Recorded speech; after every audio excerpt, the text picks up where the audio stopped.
இந்த வீடியோவை கிளிக் பண்ணி பார்க்க உள்ள வந்த நிறைய பேர் இந்த வருஷத்துல டிஜிட்டல் மார்க்கெட்டிங் லேர்ன் பண்ணி அது மூலமா ஏதாவது பண்ணலான்ற முடிவில் இருப்பீங்க. ஒரு பக்கம் உங்களுக்கு நிறைய கன்ஃபியூஷன்ஸ் இருக்கும். இப்போ ஏஐன்றாங்களே, ஏஐ வந்து நிறைய ஜாப்ஸ் ரீப்ளேஸ் பண்ணுது, அது டிஜிட்டல் மார்க்கெட்டர்ஸுமே ரீப்ளேஸ் பண்ணிருமா? இன்னொரு பக்கம் பார்த்தா நிறைய கோர்சஸ் செல் பண்ணிட்டு இருக்காங்களே, 10,000 20,000 50,000 1,00,000 வரைவே டிஜிட்டல் மார்க்கெட்டிங் கோர்ஸ் போயிட்டு இருக்கு.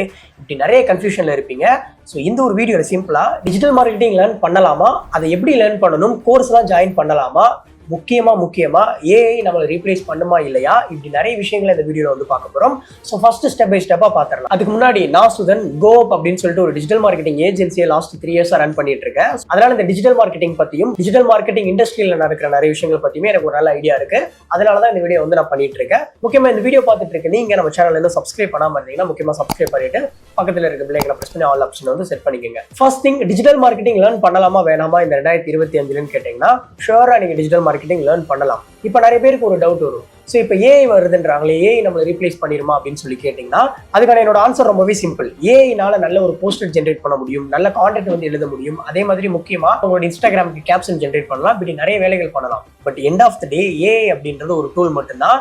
ஸோ அதனால ஏஐ வந்து உங்களோட ப்ரொடக்டிவிட்டியில நீங்க யூஸ் பண்ணி இன்ஹான்ஸ் பண்ணிக்கலாம். ஃபார் எக்ஸாம்பிள் இன்னும் ஒரு உதாரணம் சொல்லணும் அப்படின்னா, ஒரு சூப்பரான சினிமா கேமரானால ஒரு டைரக்டர் இல்லாம ஒரு தரமான ஃபிலிம் எடுக்க முடியாது. ஏன்னா கேமரா அப்படின்றது ஒரு டூல். அது எவ்வளவு ஹை குவாலிட்டியா இருந்தாலும் அதை டைரக்ட் பண்றதுக்குன்னு சொல்லிட்டு ஒரு டைரக்டர் இருந்தாதான் அந்த டைரக்டர் மூலம் அந்த கேமரால மூவி ஷூட் பண்ணி அது போஸ்ட் ப்ரொடக்ஷனுக்கு அப்புறம் ரிலீஸ் ஆகி மக்கள்கிட்ட பெரிய வரவேற்பு பெறுது. அதே சேம் கான்செப்ட் தான். ஏஐ அப்படின்றது ஒரு டூல். இந்த டூலை நீங்க யூஸ் பண்றது மூலமா உங்களோட ப்ரொடக்டிவிட்டி இன்க்ரீஸ் பண்ண முடியும். அதனால ஏஐ ரீப்ளேஸ் பண்ணுமான்னு கேட்டீங்கன்னா கண்டிப்பா ஏஐ ரீப்ளேஸ் பண்றதையும் அப்படின்றதையும் தாண்டி உங்களுக்கு ஹெல்ப் தான் பண்ண முடியும். இப்பவே சொல்லணும் அப்படின்னா, முன்னாடிலாம் எங்களுக்கு வந்து நிறைய ஸ்கிரிப்டிங் ஒர்க் இருக்கும். எங்க ஏஜென்சியில நிறைய ஸ்கிரிப்ட்ஸ் எழுதுறோம். ஒரு மணி நேரத்துல வந்து ஜஸ்ட் ஒரு ஸ்கிரிப்டோ இல்ல பாதி ஸ்கிரிப்டோ தான் முடிச்சிருக்க முடியும். பட் இப்போ ஏஐ அப்படின்ற ஒரு டூல் இருக்கனால எங்களால 1 மணி நேரத்துல 2 ஸ்கிரிப்ட் கூட பண்ண முடியுது. ஏன்னா சாட் ஜிபிடி, பெர்ப்ளெக்சிட்டி இது மாதிரியான டூல்ஸ் யூஸ் பண்ணி நிறைய ரிசர்ச் ஒர்க்கை வந்து சிம்பிளா முடிச்சிட முடியுது. அப்படி சிம்பிளா முடிக்க முடியறதுனால ஸ்கிரிப்டிங் ஒர்க்கும் ஃபாஸ்டா இருக்கு. அதனால ஒரு ஸ்கிரிப்ட் எழுத வேண்டிய இடத்துல இந்த டைம் 2 ஸ்கிரிப்ட் எழுதிட்டு இருக்கோம். இதே மாதிரி தான் எல்லா இடங்கள்லையுமே. ஒரு கேம்பெயின் பிளானிங்க்கு வந்து சூப்பரா சாட் ஜிபிடி பிளான்ஸ் தருது. முக்கியமா நீங்க பெர்ப்ளெக்சிட்டி அப்படின்னு ஒரு ஏஐ இருக்கு. அது கிட்டத்தட்ட ஒரு சர்ச் இன்ஜின் மாதிரி ஆக்ட் ஆகுது. அதுல ரொம்பவே டேட்டா ட்ரிவன் ரிசல்ட்ஸ் வந்து நமக்கு கிடைக்குது. இப்படி ஏஐ டூல்ஸ் எல்லாம் இருக்கனால எங்களால் இன்னும் நிறைய ஒர்க் பண்ண முடியுது ஷார்ட் டைம்ல. அதனால நிறைய கிளைண்ட்ஸுமே எடுக்க முடியுது.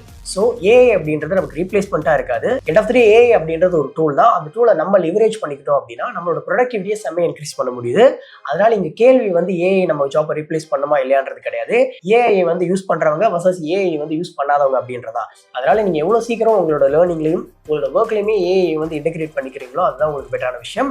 ஸோ ஏஐனால எந்த பெரிய ஒரு டேஞ்சரும் கிடையாது. அதை வந்து நீங்க உங்களுக்காக யூஸ் பண்ணிக்கலாம். அதனால டிஜிட்டல் மார்க்கெட்டிங் கம்பல்சரி நீங்க லேர்ன் பண்ணிக்கலாம். கண்டிப்பாகவும் லேர்ன் பண்ணலாம். உங்களுக்கு யூஸ்ஃபுல்லா இருக்கும். ஏன்னா ஒரு பிசினஸ் அப்படின்றது ஒரு ஷோரூமோ ஒரு ஆஃபீஸ் ஸ்பேஸ் இல்லாம கூட ரன் ஆகலாம், ப்ராஃபிட் பண்ணலாம், கொஞ்சம் சக்சஸ் கூட ஆகலாம். ஆனா டிஜிட்டல் மார்க்கெட்டிங்கும் இல்லாம ஒரு பிசினஸ் சக்சஸ் ஆகிறது ரொம்ப ரொம்ப கஷ்டம்.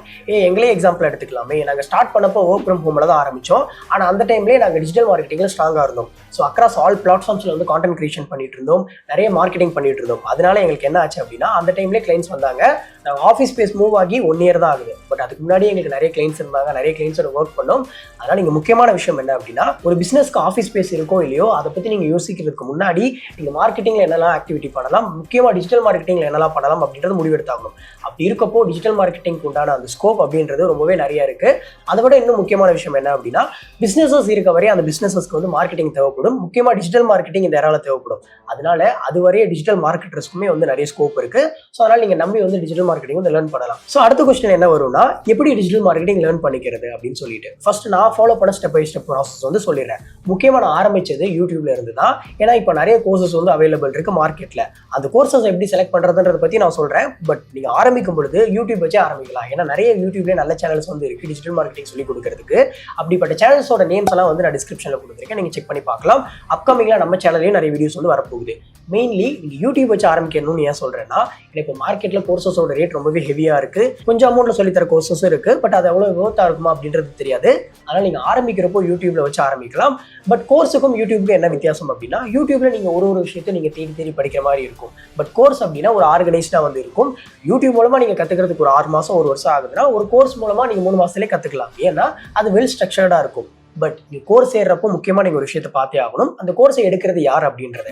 ஏன்னா இங்க நிறைய பேர் அப்பதான் டிஜிட்டல் மார்க்கெட்டிங் கம்ப்ளீட் பண்ணிருப்பாங்க, உடனே கோர்ஸ் வந்து ஆரம்பிச்சிருவாங்க. அப்படிப்பட்ட பீப்புள்கிட்ட போயிட்டு நீங்க ஜாயின் பண்றப்போ உங்களால நிறைய ரியல் டைம் இன்சைட்ஸ், முக்கியமா மார்க்கெட் ட்ரெண்ட்ஸ் பத்தி நிறைய கத்துக்கவே முடியாது.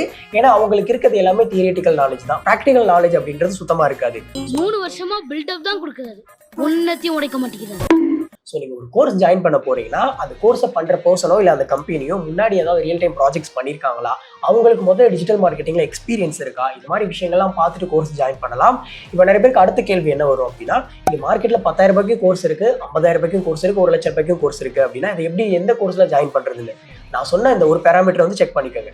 ஃபர்ஸ்ட் திங், அவங்க டிஜிட்டல் மார்க்கெட்டிங் இண்டஸ்ட்ரியில் ரியல் டைமாக ஏதாவது ப்ராஜெக்ட் பண்ணியிருக்காங்களா, அதில் ரியல் டைமாக அவங்களுக்கு எக்ஸ்பீரியன்ஸ் இருக்கான்னு பாருங்கள். ஏன்னா அவங்களோட ரெப்யூட்டேஷன் பார்த்துட்டு நீங்கள் ஜாயின் பண்ணலாம். பட் என்ன கேட்டிங்கன்னா, அவ்வளோ காஸ்ட்லியான கோர்ஸ் ஜாயின் பண்ணுறதுக்கு பதிலாக நீங்கள் சின்ன சின்ன நல்ல நல்ல கோர்ஸ் ஜாயின் பண்ணிக்கலாம், இல்லை யூடியூப் மூலமாக லேர்ன் பண்ணிக்கலாம். நீங்கள் எங்கே லேர்ன் பண்ணாலும் ரியல் டைம் ப்ராஜெக்ட்ஸில் தான் உங்களுக்கு நல்ல ஒரு நாலேஜ் வந்து கிடைக்கும். அதை வந்து மைண்டில் வச்சுக்கோங்க. ஸோ நீங்கள் கோர்ஸ் ஜாயின் பண்ணுறதுக்கு முன்னாடியோ இல்லை ஸ்டார்ட் பண்ணுறதுக்கு முன்னாடியோ நான் சொன்ன இந்த விஷயங்களை கன்சிடர் பண்ணி பாருங்க. And third thing, digital marketing learn பண்ணால் எனக்கு என்னென்னலாம் ஆப்பர்ச்சுனிட்டி இருக்குது, எனக்கு என்னென்ன ஜாப் ரோல் கிடைக்கும் அப்படின்ற ஒரு கேள்வி இருக்கும். ஃபர்ஸ்ட் திங், நீங்கள் வந்து டிஜிட்டல் மார்க்கெட்டிங் கம்ப்ளீட் பண்ண அப்புறம் நீங்கள் ஃப்ரீலான்சிங் பண்ணலாம். அதாவது ஃப்ரீலான்ஸ் பேசிஸில் நிறைய பேருக்கு ப்ராஜெக்ட் எடுத்து அது மூலம் ஏர்ன் பண்ணலாம். ரெண்டாவது, நீங்கள் ஒரு மார்க்கெட்டிங் கம்பெனியில் வந்து ஜாயின் பண்ணிக்கலாம். ஸோ மார்க்கெட்டிங் ஏஜென்சியில் நீங்கள் ஜாயின் பண்ணும்பொழுது அங்கே நிறைய இன்சைட்ஸ், நிறைய எக்ஸ்பீரியன்ஸ் வந்து கிடைக்கும். மூணாவது, இப்போ நிறைய எம்என்சி பெரிய பெரிய கம்பெனிஸ்லேயே வந்து டிஜிட்டல் மார்க்கெட்டிங் ரோலுக்கு வந்து ஆள் எடுத்துட்டு இருக்காங்க. அப்படிப்பட்ட இடத்துல நீங்கள் போகலாம். பட் அங்கே போகிறதுக்கு உங்களுக்கு எக்ஸ்பீரியன்ஸ் தேவைப்படும். அதனால் நீங்கள் ஸ்டார்டிங்கில் ஃப்ரீலான்சிங்கோ இல்லை மார்க்கெட்டிங் ஏஜென்சிலையும் சேர்ந்து நீங்கள் ஒர்க் கொஞ்சம் இன்னும் நல்லா டெவலப் பண்ணிட்டு எக்ஸ்பீரியன்ஸை கேதர் பண்ணிட்டு தென் இந்த மாதிரி எம்என்சிக்கு வந்து ட்ரை பண்ணலாம். அண்ட் நாலாவது, நீங்கள் ஒரு மார்க்கெட்டிங் ஏஜென்சி கூட ஸ்டார்ட் பண்ணி அது ஒர்க் பண்ணலாம். பட் ஒரு மார்க்கெட்டிங் ஏஜென்சி ஆரம்பிக்க போறீங்கன்னா அதுக்கு முன்னாடி நிறைய எக்ஸ்பீரியன்ஸ் வந்து தேவை. ஸோ கண்டிப்பாக ஃப்ரீலான்சராவோ இல்லை ஒரு கம்பெனியில் ஒர்க் பண்ணிட்டு தென் நீங்கள் ஒரு மார்க்கெட்டிங் ஏஜென்சி ஸ்டார்ட் பண்ணலாம். அதே மாதிரி என்னோட அடுத்த வீடியோவில் எப்படி ஒரு மார்க்கெட்டிங் ஏஜென்சியை இந்த 2025 ஸ்டார்ட் பண்ணுறதுன்றத பற்றி போட போகிறேன். அதை பார்க்கணும்னா மறக்காம சப்ஸ்கிரைப் பண்ணி வச்சுக்கோங்க. ஸோ டிஜிட்டல் மார்க்கெட்டிங் நீங்கள் லேர்ன் பண்ணுறதுனால இந்த மாதிரி ஏகப்பட்ட ஆப்பர்ச்சுனிட்டிஸ் இருக்குது. டிஜிட்டல் மார்க்கெட்டிங் அப்படின்றது ஒரு broad concept. Just digital marketer அப்படின்ற ரோலுக்கு மட்டுமே இப்போ ஹையர் பண்ணுறது இல்லை, ஒரு இண்டிவிஜுவல் ரோலுக்கு. For example PPC specialist, Meta ad manager, script writer, content writer, video editor, இந்த மாதிரி ஏகப்பட்ட ரோல்ஸ் எல்லாமே இந்த ஒரு டிஜிட்டல் மார்க்கெட்டிங் கீழே வரும். அதனால டிஜிட்டல் மார்க்கெட்டிங் அப்படின்ற ப்ராட் கான்செப்ட்ல ஏதாவது உங்களுக்கு ரொம்ப ஸ்பெசிஃபிக்காக பிடிச்சிருக்கும். ஃபார் எக்ஸாம்பிள் இப்போ டிஜிட்டல் மார்க்கெட்டிங்ல எஸ்இஓ இருக்கு, எஸ்இஎம் இருக்கு, மெட்டா ஆட்ஸ் இருக்கு. நீங்க டிஜிட்டல் மார்க்கெட்டிங் பத்தி ப்ராடாக கத்துக்கிட்டு அதுல ஏதாவது ஒரு கான்செப்ட் உங்களுக்கு ரொம்ப இன்ட்ரெஸ்டடா இருக்கும் இல்லையா. ஃபார் எக்ஸாம்பிள் எனக்கு வந்து மெட்டா ஆட்ஸ் மேனேஜ்மெண்ட் வந்து ரொம்ப பிடிக்கும். ஸோ அதுல வந்து நான் இன்டெப்தா என்னோட நாலேஜ் வந்து டெவலப் பண்ணிக்கிட்டேன். அப்படி நீங்க பண்ணும்போது ஒரு பர்டிகுலர் திங்ல வந்து நீங்க ஸ்பெஷலிஸ்டா இருப்பீங்க. அப்போ உங்களுக்கு ஜாப் கிடைக்கிறதுக்கோ இல்லை நீங்க பிளேஸ் ஆகிறதுக்கோ இல்லை அந்த இண்டஸ்ட்ரியில நீங்க க்ரோ ஆகிறதுக்கோ ரொம்பவே யூஸ்ஃபுல்லா இருக்கும். அதனால இதையுமே முக்கியமா மைண்ட்ல வந்து வச்சுக்கோங்க. அண்ட் முக்கியமா 4வது விஷயம், ஏஐ வந்து நம்மளை ரீப்ளேஸ் பண்ணுமா இல்லையா அப்படின்ற கேள்விக்கு நான் முன்னாடி ஆன்சர் பண்ணிட்டேன். ஏஐ அப்படின்றது ஜஸ்ட் அ டூல். அந்த டூலை வச்சு உங்களோட பிசினஸையும் உங்க ப்ரொடக்டிவிட்டியும் உங்களோட ஒர்க்கையுமே வந்து இன்க்ரீஸ் பண்ணிக்கலாமே தவிர ஏஐ வந்து ரீப்ளேஸ் பண்றதுக்கான வாய்ப்புகள் ரொம்பவே குறைவு. ஏன்னா என்ன நடந்தாலும் ஏஐ அப்படின்ற டூல் ஆப்ரேட் பண்றதுக்கு ஒரு ஹியூமன் கண்டிப்பா தேவை. நான் முன்ன சொன்ன எக்ஸாம்பிளே எடுத்துக்கலாம். ஒரு சூப்பரான கேமரானால அதுவா படம் எடுக்க முடியாது, அதுக்கு ஒரு டைரக்டர் வேணும். ஏன்னா கேமரா ஒரு டூல்.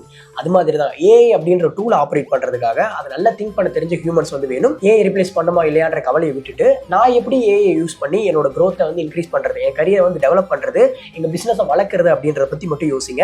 ஸோ ஏஐ யூஸ் பண்றவங்க வர்சஸ் ஏஐ யூஸ் பண்ணாதவங்க, இதுதான் இப்போ இருக்க காம்படிஷன். இது முக்கியமா வந்து மைண்ட்ல வச்சுக்கோங்க. ஸோ இந்த ஒரு வீடியோ மூலமா டிஜிட்டல் மார்க்கெட்டிங் லேர்ன் பண்ணலாமா வேணாமா, அது எப்படி ஸ்டார்ட் பண்ணலாம், முக்கியமா ஏஐனால நம்மளை ரீப்ளேஸ் பண்ணுமா இல்லையா, என்ன மாதிரி ஓப்பனிங்ஸ்லாம் இருக்கு அப்படின்றத பத்தி பார்த்தோம்.